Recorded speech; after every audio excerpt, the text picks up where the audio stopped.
नमस्कार, आप देख रहे हैं 4 PM। मैं हूं आपके साथ सिमरन। लोकसभा चुनाव को लेकर तैयारियां जोरों पर हैं। सभी राजनीतिक दल लगातार प्रचार प्रसार में जुटे हुए हैं। वहीं नेता भी जनता के बीच पहुंचकर तरह तरह की लुभावनी योजनाओं के बारे में बता रहे हैं। वोटरों को साधने के लिए सभी दलों के नेता हर तरह का प्रयास कर रहे हैं। बता दें कि चुनावी तारीखों का ऐलान भी हो चुका है। इस बार के चुनाव कुल 7 चरणों में कराए जाएंगे। वहीं चुनावी परिणामों की घोषणा भी 4 जून को कर दी जाएगी। लेकिन इन सबके बीच एक मुद्दा बड़े जोरों से चल रहा है, जिसको लेकर के विपक्ष हमेशा से चुनाव आयोग और केंद्र में बैठी मोदी सरकार को घेर रहा है। लेकिन विपक्ष के इस विरोध से चुनाव आयोग या फिर भाजपा पर कोई भी खास असर पड़ता दिखाई नहीं दे रहा है। जी हाँ, हम बात कर रहे हैं ईवीएम की। ईवीएम को लेकर चर्चा एक बार फिर से शुरू हो गई है और इसका विरोध भी होना शुरू हो गया है।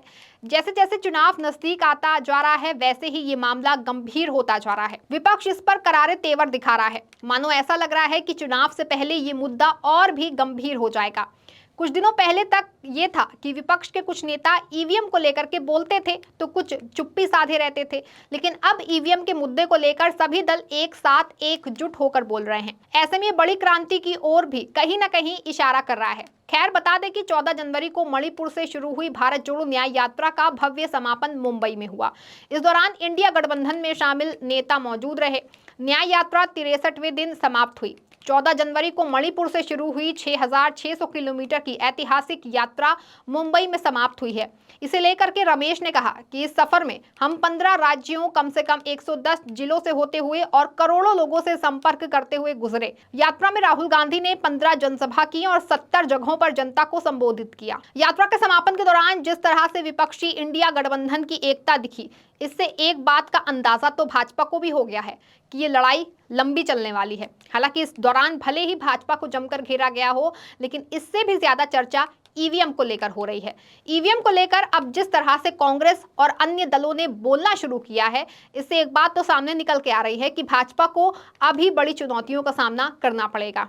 इस मामले पर अब हर कोई आवाज उठा रहा है। बता दें कि इस मामले को लेकर फारूक अब्दुल्ला ने भी भाजपा को घेरना शुरू कर दिया है। उन्होंने कहा कि वोट को आपको बचाना है। ये ईवीएम मशीन जो है ये चोर है। मेहरबानी करके उस मशीन को देखिएगा।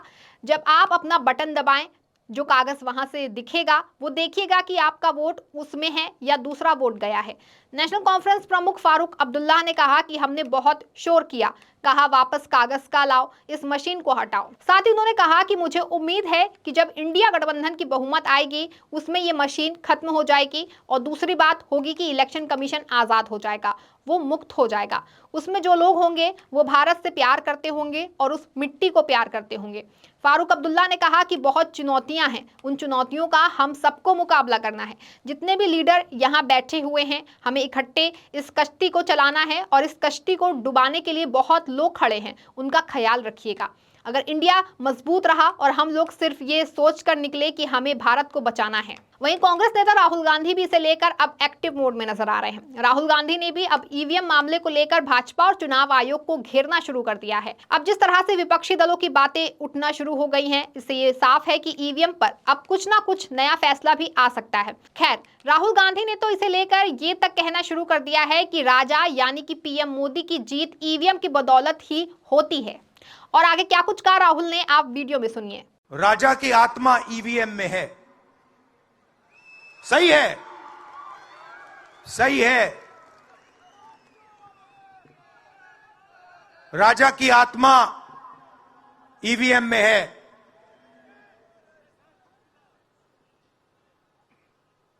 हिंदुस्तान की हर संस्था में है, ईडी में है, सीबीआई में है, इनकम टैक्स डिपार्टमेंट में है। 2024 के लोकसभा चुनाव की घोषणा के बाद से ही सभी दल चुनाव को लेकर सक्रिय हो गए हैं। वहीं खचाखच भरे शिवाजी पार्क में इंडिया गठबंधन के नेताओं ने बीजेपी छोड़ो का नया नारा दिया था और कहा कि प्रधानमंत्री नरेंद्र मोदी तो सिर्फ एक मुखौटा है। इंडिया गठबंधन की मुंबई रैली में महिलाओं और युवाओं की संख्या भी अच्छी खासी रही। राहुल गांधी से लेकर के इंडिया गठबंधन के सभी नेताओं ने एक सुर में जिस तरह से ईवीएम, ईडी और इलेक्टोरल बॉन्ड का मुद्दा उठाया और मोदी सरकार को घेरते हुए नजर आए। इतना ही नहीं, अब इन सब मुद्दों से बड़ा ईवीएम का मुद्दा होता जा रहा है। अब आलम यह है कि विपक्षी दलों के नेता ये भी आरोप लगा रहे हैं कि अगर ईवीएम ना हो तो भाजपा का चुनाव जीतना नामुमकिन है। ऐसा कहना है खुद कांग्रेस नेता राहुल गांधी का। उन्होंने यात्रा के समापन के दौरान अपना भाषण देते हुए क्या कुछ कहा है, आप वीडियो में देखिए। मैं आपको बता रहा हूं, ईवीएम के बिना नरेंद्र मोदी चुनाव नहीं जीत सकता है। इलेक्शन कमीशन से हमने कहा कि एक काम कीजिए,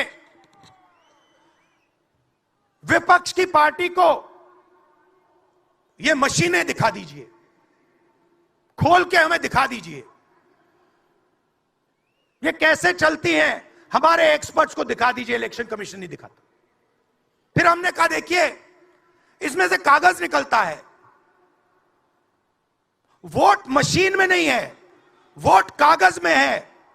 ठीक है, आप मशीन चलाइए, मगर कागज की भी गिनती कर दीजिए। इलेक्शन कमीशन कहता है नहीं, कागज की गिनती नहीं होगी। क्यों नहीं होगी? कैसे नहीं होगी? सिस्टम नहीं चाहता कि ईवीएम की गिनती हो जाए। क्यों? क्योंकि यह सिस्टम आपके धन को चोरी करने का सिस्टम है। आपको बता दें कि राहुल गांधी समेत अन्य नेता भले ही अब ईवीएम के मुद्दे को उठा रहे हैं, लेकिन कांग्रेस के दिग्गज नेता दिग्विजय सिंह इस मामले को लेकर लंबे समय से सवाल उठा रहे हैं। दरअसल दिग्विजय सिंह लगातार ईवीएम को लेकर सवाल उठा रहे हैं।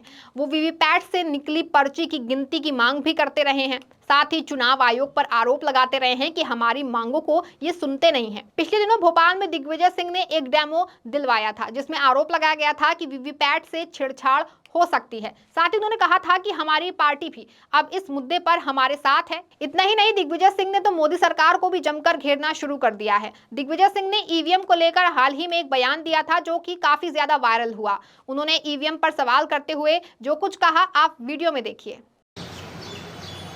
दिल्ली में आम आदमी पार्टी स्वीप करती है विधानसभा, लेकिन लोकसभा में तीसरे नंबर पर आती है। एक भी सीट आम आदमी पार्टी को नहीं मिली 2019 में।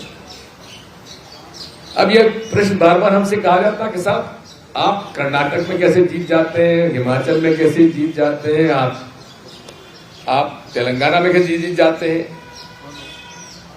ये लोग बड़ी होशियारी से आइडेंटिफाइड असेंबली सेगमेंट्स में, आइडेंटिफाइड स्टेट्स में ये खेल करते हैं।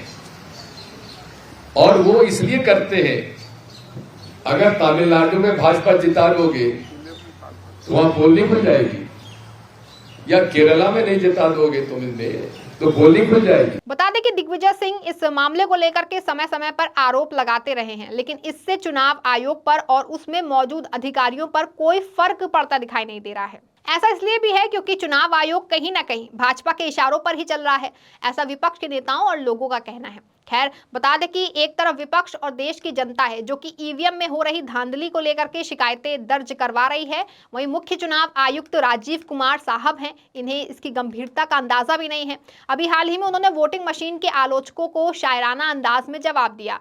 उन्होंने क्या कुछ कहा, आप खुद वीडियो में देखिए। तो मुझे भी ईवीएम पे फिर मैं रात सोच रहा था ये प्रश्न तो आएगा जरूर, तो फिर रात को मैंने कुछ लिखा अपने हाथ से, वो फिर आपको सुनाता हूं। अधूरी हसरतों का इल्जाम, अधूरी हसरतों का इल्जाम हर बार हम पर लगाना ठीक नहीं। ये ईवीएम कह रही है, मैं नहीं कह रहा हूं। अधूरी हसरतों का इल्जाम हर बार हम पे लगाना ठीक नहीं, वफा खुद से नहीं होती, खता ईवीएम की कहते हो। और बाद में गोया जब परिणाम आता है तो उस पे कायम भी नहीं रहते, आप ही के पक्ष में रिजल्ट आ जाता है। ये क्या बात है भाई, कितने दिन? EVMs are 100%। इतना ही नहीं, साहब तो यहां तक दावे किए जा रहे हैं कि ईवीएम 100% सही है, लेकिन कई बार चुनाव के दौरान या उससे पहले ऐसी घटनाएं सामने आई हैं, जिससे ये साफ पता चलता है कि ईवीएम में कहीं ना कहीं धांधली तो है। यही नहीं, इलेक्टोरल बॉन्ड का मामला ऐसे समय में सामने आया है जब लोकसभा चुनाव की सियासी तपिश गर्म है। ऐसे में विपक्ष ने इलेक्टोरल बॉन्ड को लेकर बीजेपी और मोदी सरकार पर निशाना साधना शुरू कर दिया है। राहुल गांधी ने कहा कि नरेंद्र मोदी के पास भ्रष्टाचार की मोनोपोली है। आज 4 तरीके से वसूली चल रही है। इसमें पहला है चंदा दो, धंधा लो, दूसरा है हफ्ता वसूली, तीसरा है ठेका लो, रिश्वत दो और चौथा और आखिरी शेल कंपनी है। राहुल ने कहा कि आज इलेक्टोरल बॉन्ड का सिस्टम निकाला, यहाँ सड़कों पर एक्सटॉर्शन चलता है। वो भाजपा सरकार में कर रहे हैं, कंपनी को कॉन्ट्रैक्ट मिलता है, फिर वो सीधे इलेक्टोरल बॉन्ड खरीद लेते हैं। कंपनी को प्रॉफिट ही नहीं है और उससे ज्यादा पैसा वो बीजेपी को दे रही है। खैर, बता दें कि विपक्ष के लिए 2024 का लोकसभा चुनाव करो या मरो वाली स्थिति का है, क्योंकि 2014 और 2019 का लोकसभा चुनाव हार चुके हैं। ऐसे में विपक्ष इस बार एकजुट होकर के बीजेपी से मुकाबला करना चाहता है। भारत जोड़ो न्याय यात्रा के समापन के मंच पर इंडिया गठबंधन के नेताओं ने शिरकत कर अपनी एकजुटता का संदेश दिया। अब ऐसे में विपक्ष की एकजुटता देखकर भाजपा के खेमे में खलबली मची हुई है। इसका चुनाव में कितना असर पड़ेगा ये तो आने वाला समय ही तय कर पाएगा, लेकिन अभी इंडिया गठबंधन ने भाजपा के सामने एक बड़ी चुनौती दे दी है। अब देखना ये होगा कि इस बार का चुनाव किसके पाले में जाता है। फिलहाल के लिए इस खबर में बस इतना ही। तब तक के लिए आप देखते रहें 4 PM। धन्यवाद।